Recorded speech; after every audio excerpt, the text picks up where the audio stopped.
Welcome to another exciting round of the Golf Industry Roundtable. I'm Kyle Taylor. He's Rob Hoffman. Here And I am. today we are going to do a deep dive in course renovation. We've got a real treat with some folks from Marriott, and I'll let you kind of take over from here since you've done a lot of work with them, Rob. Very cool. Very cool. Thanks, Kyle. Yeah, we're excited to have the Orlando World Center Marriott and the Hawks Landing Golf Club. So the director of golf there, Chris Jones, and their director of grounds, who is Josh Kelley, is going to be joining us here in just a little bit too. And director of grounds, Josh, it's not just the golf course, it's the entire Orlando World Center property. Chris, tell us a little bit if you can. Welcome to the show, by the way. It's Thank great to you. have you on. Tell us a little bit first so everybody kind of understands the scope of what we're talking about for those who aren't familiar. The Orlando World Center Hotel, the Marriott, just that in itself.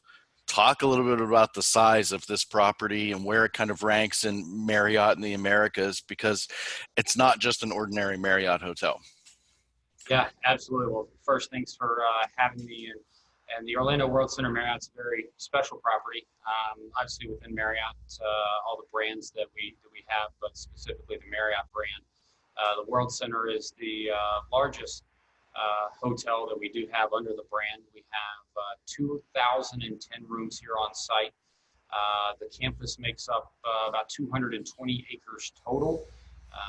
Within that, we are very much a convention hotel. We have 450,000 square feet of convention space. We have 9 different restaurants on site, and then we do have the wonderful Hawks Landing golf club that goes around the property, 18-hole championship course. So I mean, just all in all, it's a fantastic property and certainly a flagship for Marriott to have right in the heart of Orlando. Very cool. Very cool. And when you do say that the golf course does go around the property, it's true. I've played it a couple times. It's a circle all the way around the property. So it's cool views when you're there the entire time. This project we wanted to talk about today, it's kind of a big thing. Necessitated by hotel construction, as I understand it, some changes there. And well, I mean, maybe just describe a little bit what's going on and why you guys had to make these changes. And, you know, I know a lot of golf course operators that listen to us, we want to kind of dig into like what's been involved in all of that and physically changing your golf course, because it's a big undertaking. Yeah, sure. You know, it's been, my understanding, a couple of years in the making. I've been here at the property for a year and a half, but ultimately, you know, I said we had 450,000 square feet of meeting space. Well, I guess that's just not enough. So the resort is adding on another 60,000 square feet of meeting space. And ultimately, in order to make room for that, having to expand, the only place that really to expand on the property is to go into the golf course. So where we had kind of right beside the clubhouse, we had hole number 10 and hole number 18. They're actually going to encroach into hole number 10.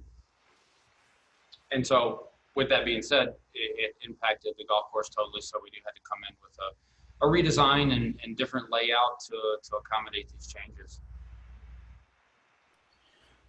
Well, the big reveal, which you'll get to, is the construction of a new kind of a island green. But as you looked at kind of some of the possibilities, was that the only possibility, or were there some other configurations that you looked at and before you zero it in on the island green? Yeah, so I mean the golf course was built originally in 1986, and it was a Joe Lee design at the time. And then in 1998, the golf course got a redesign by Bobby Cup Jr. And so with this, we did engage with Bobby Cup Jr. to come in and look at the land that, you know, we were going to be having to use now. And there were several different you know, possibilities that went back and forth. The main area that we was going to be interrupted, we had 2 par 5s in there. So we looked at anything from trying to essentially squeeze a par 3 and a par 4 in there, a par 3 and a par 5. So there was actually quite a bit of back and forth between the property here and Bobby Cup, and Bobby coming out and doing a site visit and walking with us and looking at the different yardages and really what could we fit into the space that we had. And so ultimately the final decision of what we currently have right now, number 10 was a par 5. It's still a par 5, but a completely different one. And then number 18 was a par 5 and currently is a par 3.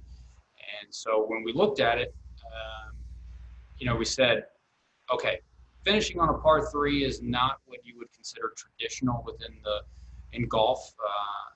And so we're like, well, this better be a really awesome par 3 to finish on. So the original design that came back to us did not have it be, as you described, an island par 3, which I'm sure you have a pretty cool shot of that we can show everybody. But we ended up working with Bobby around that and creating the par 3, right? I mean, obviously the most famous par 3 that everybody kind of thinks about here is number 17 at Sawgrass. That kind of was what sparked the mind to do something like that. Chris, I've played the course before, but it's been a little while. Living in San Diego, getting to Orlando, I don't get there to play golf I don't get everywhere to play golf as often as I'd like, maybe. But talk about some of the other changes to the course. I do remember 17 was a par 3, correct? And then it got extended to a drivable par 4 at some point within the last couple of years. So there were some changes coming into this.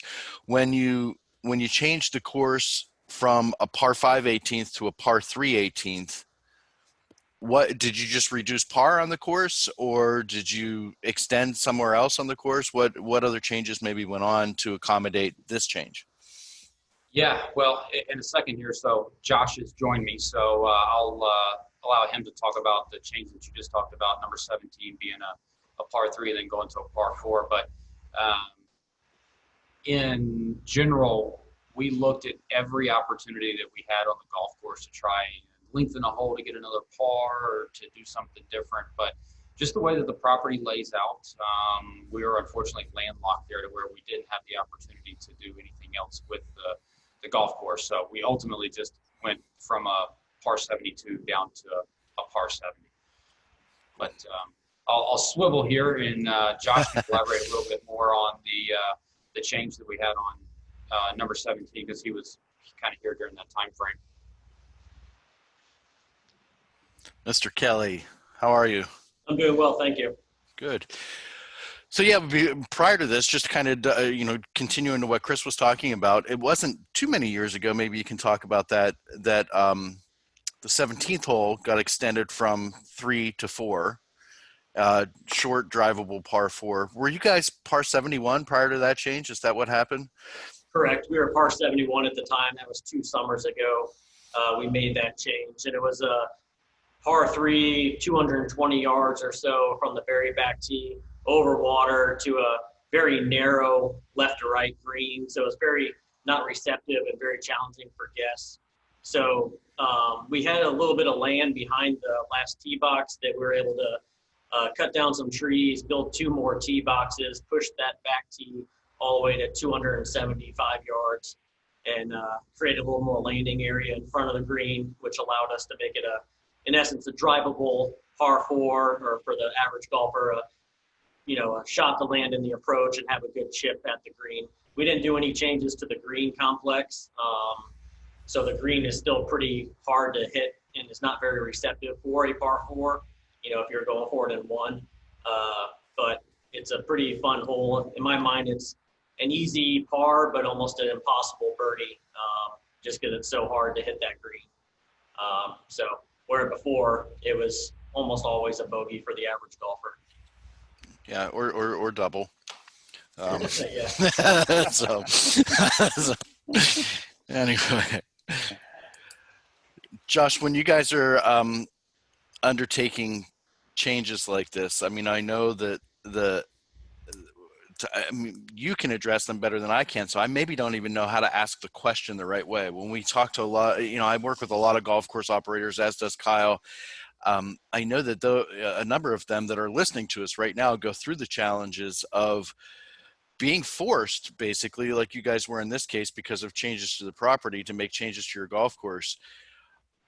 Talk a little bit about some of the challenges there, from agronomic challenges to, a little bit of everything. Like I said, I don't even know necessarily how to frame the question because I don't know what all the challenges are, but I'm sure that when you share a little bit of it, it's going to shed some light on some things and maybe make some sense to other course operators that are dealing with the same. Yeah, one of the biggest challenges we've faced here over the years is, a lot of changes to the golf course in order to better utilize the land, be more valuable to the resort and our owners and stuff like that. So over the years, we've had to make a lot of changes to the golf course, and through that process, the ages of our greens, they're not all the same age anymore. So some were built in 2010, some were regrassed, or we built 3 new ones this year, obviously. Some were regrassed 2 years, some were regrassed 3 or 4 years ago.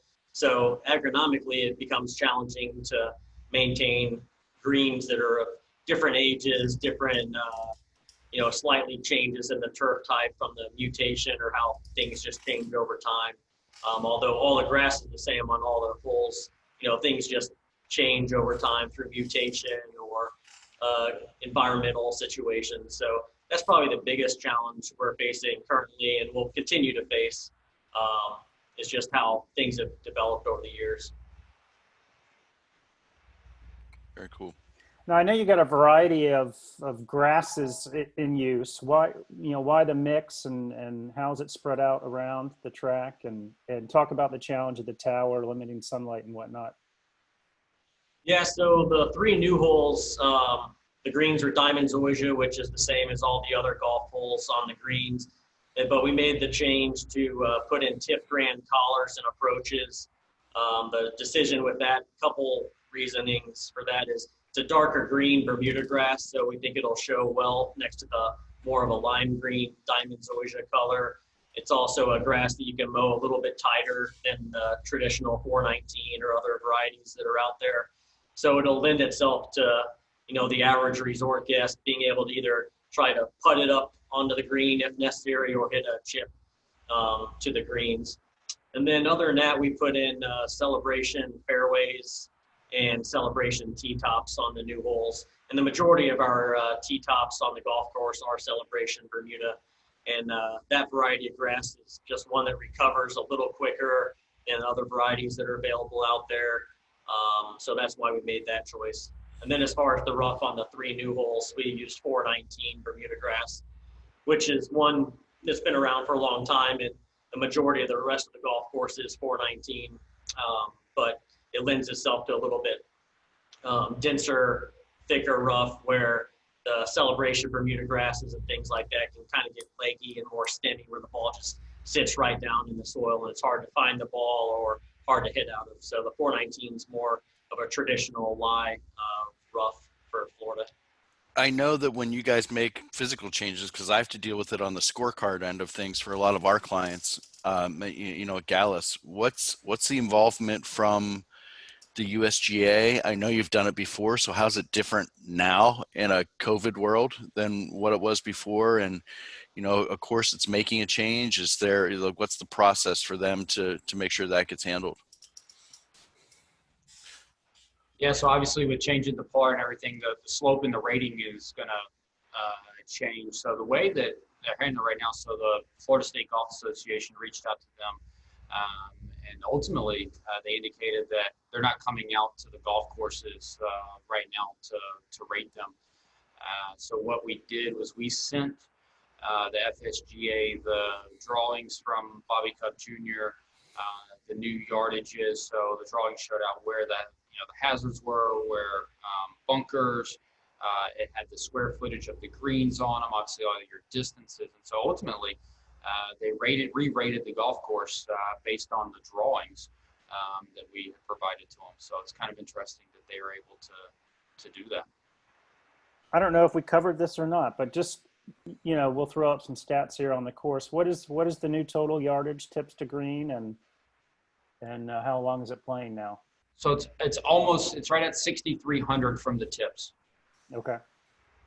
Yep. So par 70, 6,300. So in general with the rating, when it came back, because it actually was interesting that it got a little easier from the rating when it came back. But now that we've got an island par 3, kind of par 5 that was relatively the same, the fact that it got easier was a bit interesting. So I'll be, when the FSGA does start coming back out to actually play the golf courses and rate them, it'll be interesting to see what the new rating is when it comes back, if it matches or if it becomes a little bit harder than what they think it is. Isn't the tip on 18 204 yards to the center of the green? Yeah, 204 from the center, so it's a complete carry. You're about 180, 185 to clear the bulkhead.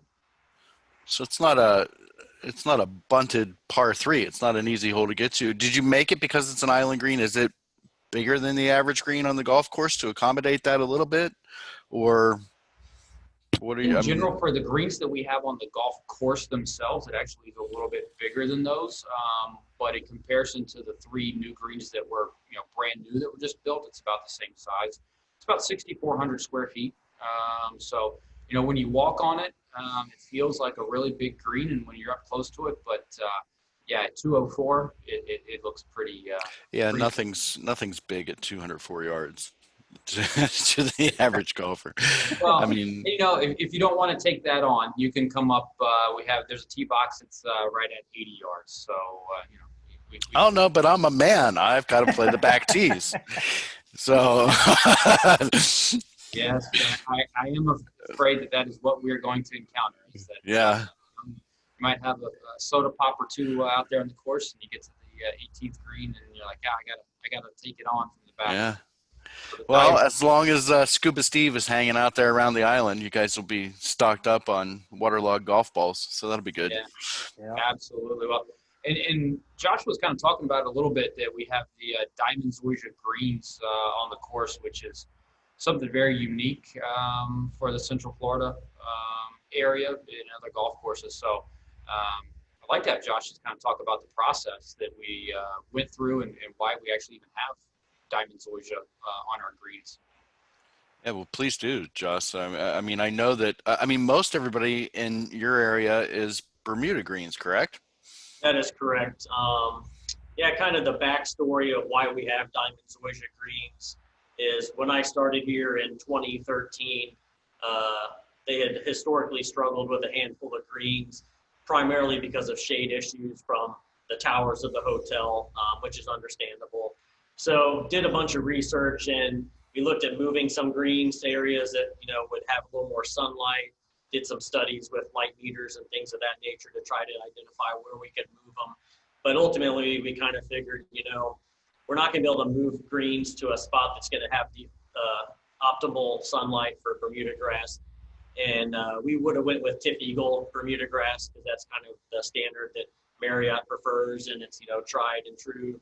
So knowing that grass wasn't going to do as well in this situation, we started looking kind of outside the box, and we regressed our 4th hole to Diamond Zoysia in 2014, and basically studied it for a year. It did awesome. It didn't lose any turf. It handled the shade, handled the wear and tear, the cold of the winter perfectly. So the following year, we were able to finish regrassing the front 9 greens to the Diamond Zoysia.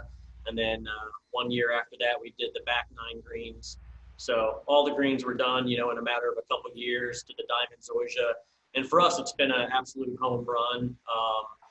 Have very little issues with disease or losing of turf or anything like that. In the wintertime, from October through April, which is our main season, the greens are healthy.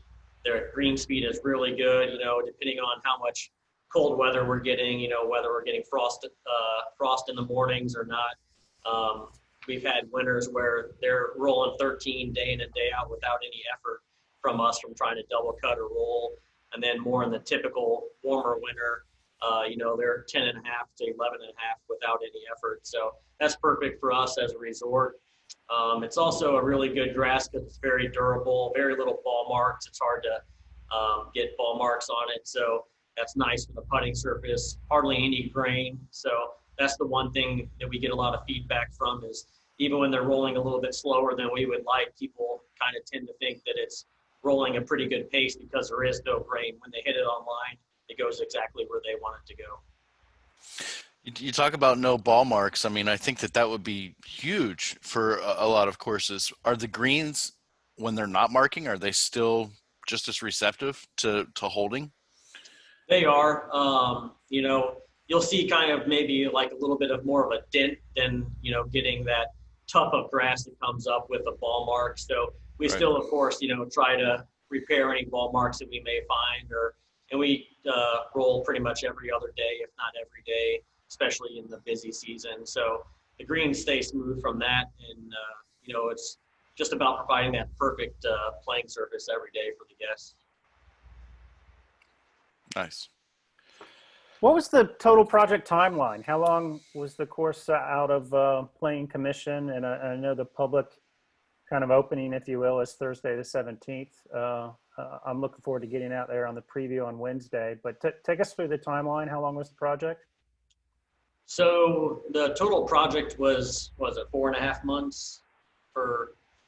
Yeah, we closed down the course in the hotel due to COVID. April the 8th was our last day. And then a week after that, the contractor started mobilizing. And then You probably would have engaged the project in the same timeline with or without COVID, or did that amplify the timeline in any way? we moved up the timeline because this project was scheduled to happen this summer anyway, but we were going to operate as a 15-hole golf course through the summer. But once you put on top of that, right, the impacts of COVID, it just made sense for us to close the golf course for the entire summer, do the renovation, and then reopen all 18 holes. So, but it accelerated by about 2 weeks. We were supposed to start kind of right there the 1st of May anyway, with getting the contractors mobilized and out here. And then, we're opening this coming Thursday, September the 17th. And so, Josh, it's been 6 weeks of grow-in. So, probably the 3rd week of April, they started actually, with the bulldozers and everything here. And then 6 weeks ago is when the contractors actually finished their work, and Josh and his team have been growing in all the turf since then. Chris, Island Green must be pretty cool in some respects, especially with island greens in Florida and, famous ones upstate from you a little bit. It must be fun to think about marketing this and drawing people back into the resort as you get everything back open and, kind of the hype around it. What have you guys been up to there? Yeah, as far as marketing? Yes. Yeah, absolutely. I mean, with getting it out there, the nice thing is obviously being part of the Marriott family. We get to leverage from Marriott Golf standpoint all the people that are in their database, and then also leveraging obviously our own database that we have here at the property. We've had some fun with social media. So throughout our pages with Hawks Landing, we actually did a how to construct an island green. So it started from where we de-watered the pond, where we pushed out the dirt to kind of rough start forming where the green's going to go, from putting in the pilings and the vertical boards, ultimately to build the bulkhead all the way around, backfilling the new we'll call the cavity of the island green, and put in the bunkers. So all the bunkers here at the property are capillary concrete bunkers. So it's your porous concrete that allows water to go right through it, which is, Josh, I'm sure will echo this. It's fantastic to have when you get a big downpour, so you don't have any washouts or anything in your bunkers. And then putting in the greens mix, and then ultimately, resodding, putting the grass on it and all the contouring. Josh, the greens mix went with 80-20, correct? Correct. Yeah, so 80% sand, 20% organic matter. And then also throughout that whole process, right, having Bobby Cup Jr. come back out on site and direct the contractors on the contouring of the greens, and he would bring his basketball out and and roll the basketball along the green to see kind of how it's going to flow and shape. And yeah, it's all a really cool process. Very cool. Thank you for the opportunity. Obviously, we really want everybody to come out and see the course. The course is in fantastic shape, but also to try your luck on the finishing 18 hole. Hey, Rob. Yeah, I'll hit the green. Don't worry. If we're tied going into 18, we're gonna break the tie. There's no doubt about that. I've played golf with you before. 204 for you is like a 3/4 7-iron. So I know what it's like playing with you, Chris. It's so. Well, guys, thanks so much. It was great having you on. This is the 10th episode of the GIR. We made it to double digits, Rob. Yep. Which the GIR on an island green, for all of you wondering, is 1. That's what it is. You get and one chance. On Wednesday, I can get in less than 10. I would like to see some video of that, please, Mr. Taylor. It's forthcoming. Shout out to the excellent work that Billy Cup Jr. did and the team from Marriott. We appreciate you guys contributing to the GIR podcast. And I guess that's another episode in the books, Rob. Very good. Cool. We'll talk to you guys again soon. Thanks a lot.